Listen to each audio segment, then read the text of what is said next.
Every modern democracy loves to talk about the budget. Politicians argue late into the night, news anchors point at colorful charts, and headlines scream about trillions being spent or saved. On paper, the numbers look rational, controlled, even reassuring. But most people do not live inside those official numbers. They live inside something else. In Britain during the Second World War, families counted out sugar coupons and meat stamps instead of money. In the 1970s, American drivers sat in gas lines wrapped around city blocks, watching no fuel signs go up as the sun went down. In the Soviet Union, people carried small booklets that decided if they ate well that month or not at all. Their reality was not a neat chart in Parliament. Their reality was rationing. Today, it is tempting to believe that it belongs to a darker, distant past. Until empty shelves appear in familiar supermarkets, until prices rise faster than paychecks, until energy caps, purchase limits, and temporary shortages quietly become part of everyday life. Then an unsettling question appears. If citizens vote for governments, if budgets are debated in the open, if everything is supposedly transparent, why does life still feel like it is governed by rationing, a budget no one remembers voting for? Rationing is not just about coupons, lines, or posters telling people to do your part. Rationing is what happens when the polite language of budgets and policy steps aside, and the real, brutal question surfaces: who gets what, and who goes without?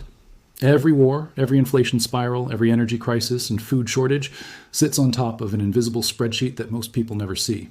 Not the glossy one presented in Parliament or Congress, the other one, the one that quietly decides which industries are protected, which households must tighten their belts, and which groups are asked to sacrifice, while others somehow seem to glide through untouched. To understand how so many people ended up living inside a budget they never approved, it helps to go back to a moment when governments stopped pretending they could keep everyone happy and started openly deciding who would be squeezed. In 1917, Britain was starving. German U-boats were sinking merchant ships faster than they could be replaced. Wheat, meat, and sugar were trapped at sea or destroyed under the waves. Shelves were emptying. Bread lines lengthened. Bakers closed early or closed completely. The free market had given its answer. Whoever could afford rising prices would eat first. Everyone else would get what was left, if anything was left at all.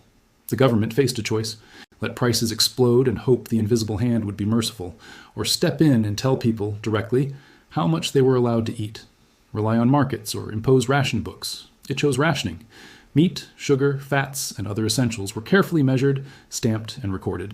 Each citizen received coupons, and each coupon represented something deeply personal: a meal, a memory, a small moment of normalcy in a world of fear. The official story was fairness. Everyone would share the burden equally. And for the most part, rationing did work. Distribution became more equal than the chaotic, panic-driven buying that came before it. But a quiet shift had taken place. Once ration books existed, the government did not just respond to scarcity, it controlled it. It decided which factories got coal, which cities were prioritized for food deliveries, which ships were loaded first, and which were left waiting. Rationing became less about how much food existed and more about who the state considered essential. Soldiers and war industries moved to the front of the line. Others moved back. Fast forward to the Second World War, and the system became an art. Rationing was not a temporary improvisation. It was a full administrative machine. In Britain, rationing continued long after the war ended. Sweets and meat stayed restricted into the 1950s. The bombs had stopped falling, but the controls remained. History's first lesson is simple and uncomfortable. Rationing arrives in an emergency, but it stays because it is useful. Textbooks like to present the classic trade-off as guns versus butter. In theory, a society chooses how much to spend on war and how much on comfort. In practice, governments almost always choose guns first, then invent a moral story to explain why everyone else should be happy with less butter. During total war, the choices are obvious. Steel goes to tanks, not to cars. Fuel goes to bombers, not to family road trips. The state does not just ration food, it rations time, labor, fuel, and factory capacity. Civilian life is redesigned around military needs. The front line is not only at the front, it is in every home that goes without so that production lines never stop. That is rationing as a wartime constitution. No referendum, no manifesto, no campaign promise. Just a new reality that everyone is expected to accept. But the logic of rationing does not end when the guns fall silent. It reappears in peacetime under friendlier names: priority sectors, critical infrastructure, strategic industries. Whenever there is not enough to go around, whether it is energy, housing, medical care, or credit, the decision is no longer who wants it most. It becomes who matters most to the system. In past wars, the front line was soldiers. Today, it might be large banks, defense contractors, major employers, politically important regions, or institutions labeled too big to fail. When scarcity arrives, those actors rarely stand at the back of the line. Citizens are told there is a budget. They hear about record spending on health, education, and security. What they are not told is simple. They are often the line item being cut. Modern governments rarely hand out ration books. Instead, the task of rationing is delegated to something more polite and more invisible. It is called price. In wartime Britain, an official might say, "You get 4 ounces of bacon per week." In a modern supermarket, no one says that. The shelves are full, the lights are bright, and the system whispers a different message. You can have as much as you like, if you can afford it. That is rationing by price, and it has become the primary budget nobody ever voted for. When energy prices spike, officially nobody's rationed. Power stations still run, gas stations are still open, and no one hands out coupons at the door. Yet working-class households quietly turn off the heat, skip car trips, cancel holidays, and learn to live with permanent anxiety over bills. Wealthy households, meanwhile, may notice the crisis only as a minor annoyance or a headline. The scarcity is real. The story is different. Instead of saying, "This is your share," the system says, "This is the price," and watches who falls away. Healthcare provides another clear example. In some countries, people take a number, sit in chairs, and wait months or even years for treatment. That is rationing by time. In other places, care is available quickly, but only for those who can write large checks or carry premium insurance. That is rationing by wealth. The mechanisms look different. The result is the same. When resources are tight, some people get what they need and some do not. The budget making those decisions is not the one argued over in televised debates. It is buried inside prices, waiting lists, eligibility rules, fine print, and quiet administrative choices that never appear on front pages. Every so often, the mask slips and rationing becomes obvious again.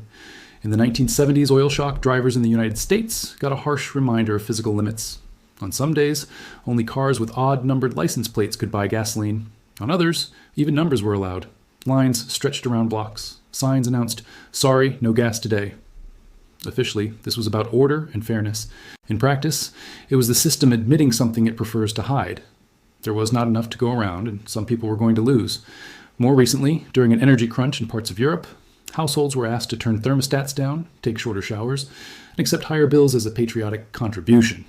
Large industrial users were quietly told they might be shut off first, or asked to pause operations at certain hours. Framed as solidarity, it was rationing by another name. And then came 2020. Supermarket, shelves emptied, flour, pasta, disinfectant, and toilet paper vanished. Signs appeared overnight. Limit 2 per customer. Families who had never seen scarcity outside of history books suddenly found it in aisle 7, printed in black ink on white paper. For a brief period, the modern world watched its own reflection in an older mirror. Scarcity was no longer theoretical. The reflexes of the system were immediate and familiar. Limit purchases, redirect supply, urge restraint, appeal to shared sacrifice. The technology was modern. The instinct was ancient. Rationing in every form rests on one brutal question. When there is not enough, who gets pushed out? History's answer is consistent. Not everyone shares the burden equally. During wartime rationing, officials, military officers, and politically connected groups often enjoyed parallel supply chains. Special canteens, exclusive shops, extra coupons, and quiet exemptions created a second tier of reality. In socialist economies with chronic shortages, there were closed shops and special cards for party members. Everyone was equal in public slogans. Some were simply resourced more equally than others. Whenever the state or any large system controls distribution, 2 systems tend to emerge. There's the official one for the masses, with rules, quotas, and inspiring posters. Then there is the informal one for insiders, made of favors, bribes, and discreet phone calls. Black markets grow in the cracks. People trade coupons, pay under the table, and pull strings. Rationing is supposed to be the great leveler, but it often hardens hierarchies instead. Modern versions of this are subtle. Priority lanes at airports, VIP access to services, premium tiers for faster support, express checkouts, concierge medicine, private education tracks, algorithmic priority in digital spaces. Scarcity still exists. The lines are just hidden behind paywalls and platforms. Those with money or status move through side doors. Those without are told, "Demand is unusually high right now. Thank you for your patience." The public story is fairness and equal rules. The private reality is sorting. Now step up one level. If rationing is the budget nobody voted for, who writes it? On paper, elected officials do. Legislatures pass laws, allocate spending, and publish neat tables of expenditure by department. Journalists analyze the numbers. Experts debate them. It all feels rational. But behind those choices lie harder limits. A country that imports most of its energy does not get to pretend fuel is infinite. A government that borrows heavily does not get to ignore interest rates forever. A society that is aging rapidly does not get to keep promising each generation the same pensions and benefits without adjustment. When those constraints tighten, a quiet process begins. Instead of standing up and saying, "This cannot be provided for everyone anymore," governments and institutions use softer tools. Eligibility criteria are tightened. Services remain officially free, but waiting times grow longer. Benefits are not cut in name, but frozen in practice while inflation quietly erodes their value. Support is not denied outright, just buried under paperwork and delays until many people stop trying. That is rationing via policy drift. No headline announces it, no public vote approves it. Yet over time, the system rewrites the budget for millions of people. Less care, less coverage, less real support, delivered through 1,000 tiny frictions. The official budget might say, health spending is up 3%. The living budget says, the surgery is still 18 months away. Zoom in again, this time on an ordinary household. Perhaps there has never been a ration book in that home. No one has ever stood in a bread line. No coupons have ever been stamped at a counter. Yet rationing may still be there, woven into daily life. It is there in the bill that is delayed because prices outran the paycheck. In the heating that is kept off just a little longer than is comfortable. In the medical issue that is endured rather than treated. Because the cost, the weight, or the uncertainty feels heavier than the pain. In the work accepted, not because it is meaningful, but because it keeps the household just above the line where food, rent, and basic security start to crumble. This is rationing as lived experience. Not dramatic, not cinematic, just a slow narrowing of options. A gradual shrinking of what feels affordable, available, or for people like us. On economic charts, none of this appears. The economy may even be declared healthy. Yet in kitchens, inboxes, and late-night conversations, people feel their world tightening. Between official abundance and personal scarcity lies the real unwritten budget. History suggests a few things consistently survive when people are trapped inside such budgets. Control over production, rather than mere consumption, is one of them. Those who own farms, workshops, tools, or businesses do not just receive rationing rules, they influence them.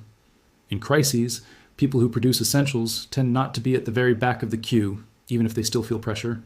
Real assets also tend to outlast paper promises. Land, equipment, infrastructure, and durable goods ride out rationing better than savings that exist only as numbers on screens. When systems decide who to squeeze first, those with nothing but cash and no leverage are often easiest to neglect. Skills are another form of protection. In every shortage and collapse, people with useful abilities, repairing machines, growing food, providing medical care, managing logistics, solving technical problems, find that demand for their contribution does not vanish easily. Systems can ration goods more easily than they can ration competence. And finally, understanding the pattern itself matters. People who recognize rationing early in rising prices, stretched services, and subtle policy shifts have more time to adapt. They can move, change industries, adjust lifestyles, stock essentials, or renegotiate obligations before the line runs completely dry. Rationing is most dangerous when the official story is still believed without question.